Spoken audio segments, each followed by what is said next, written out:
Oi, oi, oi pessoal, tudo bem com vocês? Comigo tudo ótimo, melhor agora falando com vocês. Para quem não me conhece, eu sou o Jim Gomes, falo aqui direto de Lolé, Algarve, Portugal. E hoje estou aqui mais uma vez para gravar um vídeo para o canal do Jim Gomes, nosso canal, esse canal simples, maravilhoso, feito com muito amor e com muito carinho.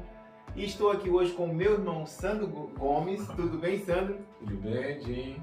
Tudo beleza. Tudo bem a todos e todas do canal do Jim Gomes. Eu estou aqui hoje para participar, né? E fará algumas perguntas espontaneamente e vai ser sobre a minha primeira viagem ao Brasil. Estive aqui 2 anos e 8 meses, morando em Lolé, aqui com o Dinho, o Cristóvão, e fui ao Brasil visitar a minha mãe e minha namorada.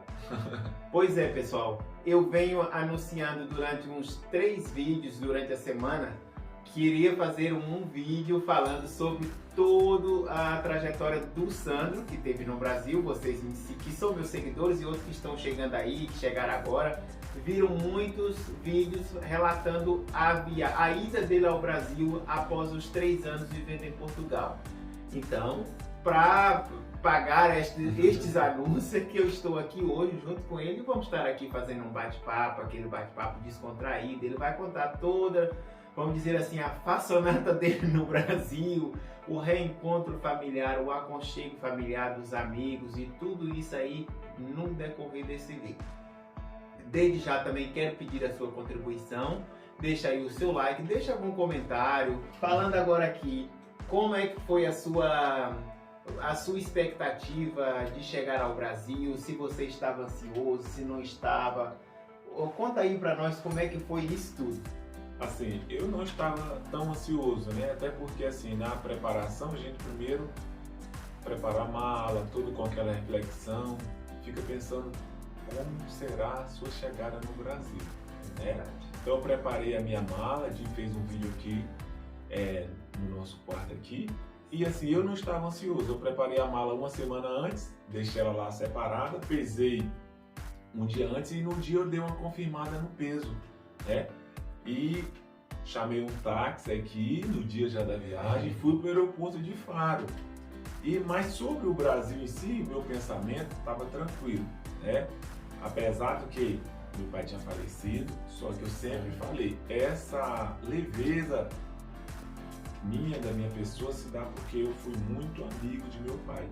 Então quando o pai parte, aquela complexidade da doença, aquela questão toda, ele faleceu. Então, por viver tão harmoniosamente com meu pai, eu não senti assim um peso tão grande, aquele luto terrível. Então isso facilitou essa, vamos dizer, esse regresso dele ao Brasil. Mas assim, no Brasil eu curti muito. Eu vou fazer aqui alguns lapsos, né? Vou dar alguns pulos, né? Eu vou ser bem espontâneo. Eu saí daqui de casa, era 2 da tarde, chamei um táxi. No horário marcado ele chegou aqui, fui para o aeroporto de Faro e falando da dificuldade, o que é mais difícil viajar são as conexões e é a minha segunda viagem. Eu vim para Portugal em 2019 e regresso para o Brasil em 2021. Então, o que mais me complicou, Jim, foi a conexão e saber como se diz, olhar os portões, e porque o aeroporto é muito grande. Então aquilo dificultava a minha maneira de agir ali dentro do aeroporto. Para mim, que nunca havia viajado assim antes, tanto, foi um pouco complicado. Essa questão que o Sandro está falando, da questão de conexões, nós moramos numa cidadezinha do interior da Bahia, Teixeira de Freitas, extremo sul da Bahia, então não temos voos assim, vamos dizer, diretamente. Ou você faz conexões em Belo Horizonte, em Salvador, ou São Paulo ou Rio. São as capitais mais próximas que fica da nossa cidade.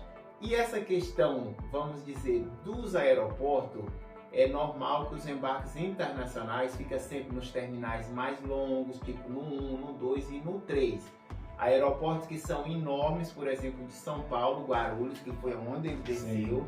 Mas essa questão que ele está falando das conexões, tipo assim, o baralhamento na cabeça dentro do aeroporto, e a pessoa acaba ficando também assim ansioso e às vezes até com medo. Imagine que as pessoas, nós temos, vamos dizer assim, um pouco de conhecimento, e quem não tem quase nenhum conhecimento, ou talvez algumas pessoas que não têm, que não teve acesso à leitura, por exemplo, que não tem assim uma agilidade, vamos, de pensar, por exemplo, tão rápida às vezes, e acaba às vezes ficando atrapalhado, às vezes acaba perdendo o voo por um simples vacilo, vamos dizer assim. O Sandro estava a contar que ele quase perdeu o voo lá dentro do Brasil.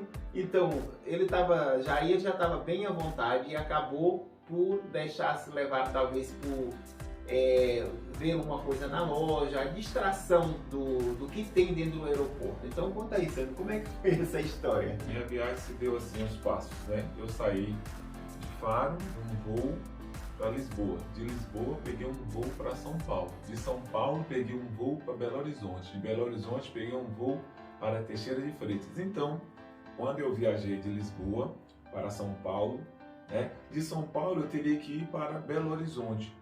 Nesse caminho, né, lá em São Paulo, eu estava à vontade esperando o portão e por algum descuido assim, eu quase perdi o voo. Quando eu cheguei na conexão de São Paulo para BH, só tinha talvez 12 pessoas na fila. Eu não sei o motivo que eu fiquei assim, alheio ao portão ou à viagem, mas eu estava muito à vontade. Mas depois eu deu aquele insight, aquela epifania, eu falei, opa, eu tenho que ir lá para o portão. E eu estava justamente aguardando o tal portão, mas o portão já estava lá no painel, né? Mas deu tudo certo. Pois é, pessoal, falei com ele, comentei uma coisa que aconteceu comigo, que uma vez eu já perdi o voo, acho que já até relatamos em outro vídeo, vindo da Alemanha, de Frankfurt para Portugal, que também foi um transtorno para mim. Eu tive a ajuda de algumas pessoas, porque às vezes eles não querem falar inglês, mesmo sendo, né, internacional o aeroporto. Então eu tive uma ajuda de uma pessoa que eu tive que fazer uma conexão em Londres para depois vir para Portugal, porque o meu voo mesmo eu tinha perdido, mas foi por uma questão de não saber lidar com o aeroporto de Frankfurt. É enorme, então aquilo é tudo muito informatizado e eu fiquei assim um pouco ansioso também, mesmo já tinha passado lá algumas vezes. Não sei o que acontece na cabeça da gente, eu acho que é aquela ansiedade, juntar a ansiedade e talvez tem muitas informações, vamos dizer, visuais nos aeroportos, que você acaba ficando às vezes confundido com todas essas informações. E depois você fica distraído, e foi uma coisa que nós até comentamos com ele, olha, cuidado com a distração, não sei o quê, porque você sabe que não podemos dormir com os olhos dos outros, né, no aeroporto, porque acontece coisa que às vezes você fica sem saber como que aconteceu aquilo. Vocês devem saber mais ou menos do que a gente está falando, não pegar mala de outras pessoas, ou não tomar conta de mala de outras pessoas, né? Ficar sempre atento a quem está do seu lado. São essas questões que a gente sempre tem cuidado, né, ao viajar. Mas para você que está fazendo uma viagem, ou que já fez, que já está habituado, há sempre uma história que às vezes você fica sem saber como é que aconteceu isso. Deixa eu lhe contar outra história então, Gi. E no regresso para cá, né? Eu havia esquecido de fazer o teste do Covid. Isso, mais uma. Eu fiquei assim um pouco preocupado, mas lá eu fiz o teste do Covid, o tal do PCR, né? Lá em Belo Horizonte. Quando eu saí de Belo Horizonte, eu já tinha feito o teste. Então, nesse voo de 1 hora e um pouquinho, quando pousamos em São Paulo, no caso meu regresso para Portugal, o teste já estava online, né? No telemóvel, estava no meio e deu tudo certo. Paguei nesse teste R$360 e estava lá, foi exigido o teste para chegar aqui. Aqui em Portugal, quando eu cheguei em Lisboa, no regresso não me pediram para olhar não, mas só olharam em São Paulo, quando eu subi no avião da TAP rumo a Portugal. Deu tudo certo, pessoal. Mas aqui em Portugal não pediram nada. Eu fiquei talvez mais ansioso do que ele, porque como é eu que estava fazendo fiz todos os trâmites do bilhete, né, junto com o Cristóvão, aí ele disse até que eu era o agente. Ele queria botar uma agência de venda de passagem. Então, quando ele mandou mensagem falando assim, Jim, esqueci de fazer o teste do Covid lá na nossa cidade, ao embarcar, eu falei, meu Deus do céu, já não vai dar tempo dele fazer a viagem hoje, porque ele só tinha 1 hora e 20 minutos em Guarulhos, e ainda pro Terminal 3. Aí eu mandei mensagem, olha, faça em Belo Horizonte, porque lá vai ser mais tempo de conexão, assim você fica tranquilo. Aí ele chegou, fez tudo direitinho, por acaso, deu tudo certo, mas sempre a gente colocando aquela, nós com ansiedade, ele com ansiedade, mas sempre dando aquela confiança, pessoal. Eu não fiquei preocupado não, sempre dando aquela, tipo, vai conseguir, vai dar tudo certo, vai conseguir. E conseguiu. Mas sabe, turma do canal do Jim, o que eu tava mais tranquilo é porque eu ainda tinha 5 dias para ficar em casa. Exato. Minha viagem poderia atrasar 5 dias. Claro que ninguém quer isso. Mas eu teria, chegando em Portugal, ainda mais, sei lá, 4 dias 4 dias em casa. Então também havia comprado o seguro, acho que o Jim comentou isso. Muito bom. Tinha um seguro que eu poderia acionar e ser encaixado em outro voo, no outro dia. Tinha hotel, tinha táxi, tinha tudo. Mas eu esqueci o teste porque eu estava tão feliz lá com minha mãe, com minha namorada, com meus familiares, amigos, que eu fiquei assim, sabe, já estava vacinado, todas as duas doses. Então quando eu saí de Teixeira de Freitas no dia 28, pra mim tava tudo ok, coração alegre, muito feliz e tive esse descuido, mas deu tudo certo. Deu tudo certo, ele chegou aqui, cheguei sã aqui bem, e salvo, tranquilo. E agora falando em relação, qual foi o choque ou talvez a emoção que ele sentiu quando chegou no Brasil? O que você sentiu quando chegou no Brasil? Uma das coisas assim que nós ainda não está habituado, talvez, porque eu, por exemplo, quando eu saí do Brasil, vai fazer 4 anos, eu tenho a imagem do meu falecido pai, Deus que o tenha, como que está vivo, e eu não vi morto. Então o Sandro, eu também, o Sandro saiu de lá, então nós temos essa coisa na cabeça. Agora, qual foi a reação dele quando chegou lá, com minha mãe? Certeza, ela ficou muito feliz, ela já estava muito feliz, todos estávamos felizes, eu também aqui, porque nós não fomos, né, quando aconteceu tudo aquilo, mas prometemos que iríamos depois, devido a toda a situação mundial que estava ocorrendo e ainda está. Aí, Sandro, qual foi a reação que você sentiu? Porque o meu pai, sempre quando nós chegávamos lá na nossa fazenda, ele já tinha fogos preparados para soltar os fogos. E as pessoas sabiam que a gente tinha chegado, porque tem essa tradição. Antigamente era quando uma mulher tinha um bebê em casa, principalmente. Agora, como já quase não se usa, né, não pode, aí tem essa questão que quando chegavam, eu chegava lá no Brasil e eles soltavam fogos. E o Santos também, eu acho que quando chegou soltaram fogos ou não? Eu esqueci de comprar, né? Eu não comprei foguete, e sobre a emoção, assim, o que eu falei. Eu não chorei porque na minha memória ficam as boas lembranças. Eu não sei se por estar aqui, e eu nunca passei por a morte de um pai nem de minha mãe, né? Minha mãe está viva, claro, e pai faleceu, partiu. Então eu não tive aquela reação assim muito negativa. Talvez algumas pessoas vão me julgar por ele é frio. Frio. Não, eu não chorei. A mãe ficou emocionada, deu muita risada, eu também muito sorriso. Mas para mim, quando eu cheguei em Teixeira de Freitas, depois que eu cheguei lá no nosso sítio, para mim eu nunca havia saído dali. Para mim, na minha reflexão mental, o que eu falei com todo mundo é: como é que é, Sandro? Eu estava em Portugal 1 mês trabalhando e regressei. Aí hoje eu fiz uma análise, sabe por que aconteceu isso, pessoal? Porque eu fiquei aqui em média 2 anos só indo fazer compra. Acho que eu fui num café, por exemplo, 10 vezes e vinha para casa. Foram quase 2 anos assim, trabalho e casa, trabalho e casa, trabalho em casa. Então as lembranças de Teixeira e da minha roça lá, do meu povo, não sai tão fácil. Eu escrevi. Então quando eu regresso, quando eu chego lá agora, após quase 3 anos, eu não tomei aquele choque. Para mim eu sempre estive ali, né? Porque basicamente eu ia trabalhar lá na loja e voltava para casa. Na segunda a gente ia fazer compra, né? Geralmente só. Então eu não mudei tanto o hábito. Esse corpo meu que sai de lá para cá, ele regressa para o Brasil, mas ele não acha aquilo estranho. Porque a mudança não foi assim. Eu não fiz tanta mudança. Eu mudei de país, fui trabalhar na mesma loja. Eu trabalho na mesma loja desde quando eu cheguei e faço o mesmo caminho, né? Todos os dias eu faço meu caminho. Então quando eu chego lá em casa, eu tenho aquela lembrança de que eu estava ali. E uma coisa também que ajuda bastante é o fato dele já ter um familiar cá. Isso ajuda bastante. Ajuda. No caso, eu que já estou cá há muito tempo. Quando você tem algum conhecido próximo, vamos dizer assim, ou um familiar que seja mais próximo, então melhor. Porque isso parece que ajuda mais a digerir a sua, vamos dizer, distrair a mente. A solidão. Você parece que se sente mais acolhido, mais seguro. Mas não é vou dizer que verdade. todas as pessoas. Vou citar um fato aqui. Quando eu vim para Portugal em 2019, teve uma mulher chamada Débora. Eu já falei esse outro vídeo. Ela falou: Sandro, eu só te peço uma coisa se tu vai para Portugal, né? Eu falei: tu tem algum familiar lá, alguém que gosta de você mesmo e que pode estar ali te ajudando como emocional? Eu falei: tem meu irmão. Então isso ajudou muito. Então quando eu vim para Portugal, eu sabia ali mais ou menos, eu falei: será que quando eu voltar eu encontro meu pai, encontro a minha mãe? Sim. Eu não encontrei meu pai.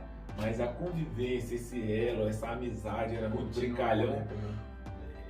Me fez assim, não me fez ficar com aquele sentimento assim, horrendo, sabe? Então pra mim foi muito leve. Ele tava passando uma situação de doença, né? Tava sofrendo, faleceu. Então eu não posso ficar aqui com aquele sentimento de lúgubre, sabe? Com aquele peso. Então pra mim foi muito leve. Eu só lembrava dele quando eu ia lá no caminho das nossas roças, de batata, de banana. Sempre ele brincando, conversando, falando uma história. Então foi assim que eu lembrei do meu pai lá. Mas não chorei. Mãe também não chorou do motivo, assim, no sentido de luto, sabe? Ela tem as boas lembranças. Isso toda hora. De quando chega, sim, né, o filho. Essa emoção, teve muitos sorrisos e a emoção de ter vivido aqueles bons momentos. Que a gente lembrava de Benedito, né? Que foi meu pai, né? Que foi meu pai. Eram os bons momentos. Isso a gente lembrava todo momento. Mas chorar, ninguém chorou assim não. Já teve muito sofrimento, né? Até chegar a esse ponto. Então, não passei por isso. E Teixeira de Freitas, que é a cidade próxima, eu andei aqui, tudo. Eu peguei o carro, pra mim foi tudo tranquilo, né? Algumas mudanças nas avenidas, andei pra cima, andei pra baixo, andei num bairro, andei em outro. Conheci vários amigos, né, também. Eu estive em uma festa lá na roça, né, no sítio, né? Um lugar chamado Vale de Deus, né? Que é vizinho nosso. Então, de pancada, vou dizer assim, nesse momento eu revi ali mais ou menos já umas 50 pessoas conhecidas. Então já todo mundo conhecendo, abraçando, né? Todo mundo vacinado já, todo mundo pegando na mão, então isso foi muito importante. E na cidade visitei meus irmãos, sobrinhos, irmãs também na roça, comi galinha caipira, bebi suco natural, comi acerola. Coisas simples, né, que a gente tem lá no nosso redor, né, que coisas que a gente convivia no dia a dia. Então, isso quando você volta para seu local de origem e que se sente acolhido por todas as pessoas, e as pessoas também, todo mundo gosta de vir perto de você e perguntar: como é que você tá? Onde você subiu? Tá vivo? Sumiu, você tava onde? E as pessoas, quando você vai na casa de um conhecido ou de um familiar, as pessoas, né, oferecem alguma coisa para você comer ou para você beber. Olha, come isso, não sei o que. Comi acarajé, bebi jumbu, comi pastel, comi chocolate lá quente de Teixeira, um chocolate muito bom por sinal. Visitei alguns restaurantes, passei. A única cidade que eu passei assim mais distante foi a cidade de Mucuri, que é uma cidade muito bonita assim, quando é sol, quando é praia, lá em beira de praia. Estive lá numa Lagoa Azul, e foi a única cidade mais distante que eu fui. Fiz alguns vídeos também no meu canal, tá lá no meu canal, né, o Sandro Gomes. Pode seguir aí o Sandro Gomes, eu tô sempre colocando o link do canal dele, vocês também podem chegar lá e dar uma contribuição para ele. Então, pessoal, é isso que a gente tá querendo contar aqui para vocês, que há pessoas, há relato de pessoas que às vezes vivem fora das suas origens, né, um pouco, e depois regressa com aquela, vamos dizer, nariz empinado. Nós é diferente, nós quando, pelo menos eu e o Sandro, que foi agora, né, depois eu fui no Brasil durante esses anos, se eu não me engano, 4 vezes. Fui, mas pronto, por outras questões de estrutura, de objetivo e isso, que eu já contei também no canal.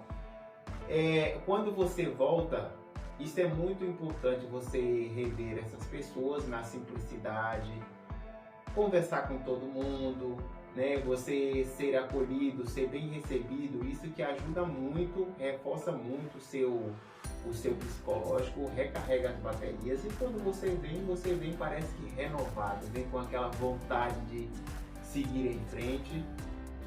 E porque é muito complicado quando você chega num lugar e você vem com aquela energia pesada, por exemplo, aí você chega aqui e fica assim meio esmurecido, né, com aquele estado de depressão, depressivo, coisa assim, isso não é bom.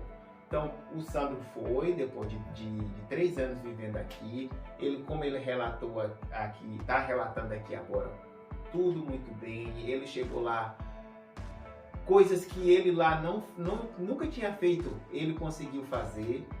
Não levou muito dinheiro, mas o que levou deu para ele. É porque a diferença assim, deu para ele. Falando quem está em Portugal atrás de dinheiro, né? Quem não vem atrás de segurança, coisas, né? Você vem trabalhar e morar. Então você vai no Brasil, as coisas estão muito caras. Você vai comer uma picanha, por exemplo, falando aqui coisa já de rico, né? Porque comer uma picanha não é para qualquer um, infelizmente, né? Você paga 90, 100 reais, tem lugar que é 80.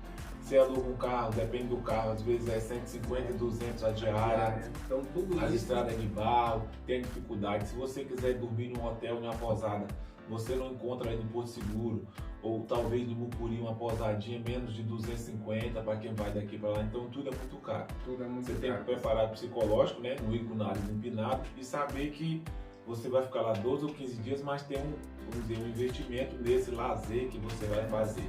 Ainda bem que esses tempos o euro estava alto e tem a participação daqui do Zé e do Cristóvão nesta viagem, porque senão meu colega está aqui, por exemplo, há 13 anos, ele nunca teve condições de ir no Brasil, né?